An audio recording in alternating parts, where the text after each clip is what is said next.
আজকের প্রধানমন্ত্রী আমাকে দায়িত্ব দিয়েছিলেন, পাট যখন বন্ধ হয়ে গেল নারায়ণগঞ্জ থেকে আমাদেরকে হুঁশিয়ারি সামগ্রী আমাদেরকে রপ্তানি করতে হবে। ওনার নির্দেশনা অনুযায়ী সেই 96 সন থেকে এখন পর্যন্ত আমরা নারায়ণগঞ্জ, এখন নারায়ণগঞ্জের বাইরেও চলে গেছে, এই নিট অয়েল রপ্তানি করা শুরু করলাম, যেটা নাকি বাংলাদেশে এখন সবচেয়ে বেশি বৈদেশিক মুদ্রা অর্জন করে। ভ্যালু এডিশন দিক দিয়ে এটা অনেক বেশি। এটা আমার সার্থকতা, এটা আমার সার্থকতা। তার জন্য আমার সাথে ভালো মানুষের দরকার ছিল। ভালো মানুষ পেয়েছিলাম, ভালো মানুষ আছে, এখনও আমি আছি। এখন আমরা চেষ্টা করছি উন্নয়নের জন্য। আমি একজন মুক্তিযোদ্ধা হিসাবে একটা ভবন বানাতে পেরেছি, যার নাম দিতে পেরেছি আমি বঙ্গবন্ধু ভবন, বঙ্গবন্ধু স্কুলে।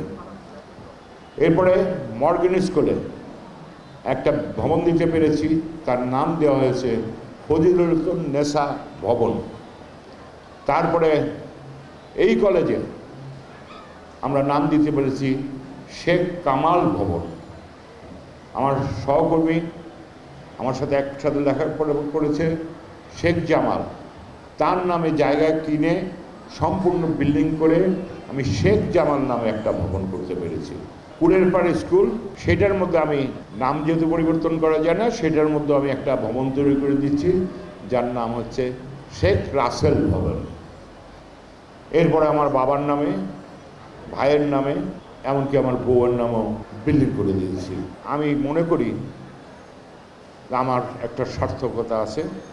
আমি দেশকে জয় করতে পেরেছি, সরাসরি যুদ্ধ করতে পেরেছি, মানুষের জন্য কাজ করতে পেরেছি।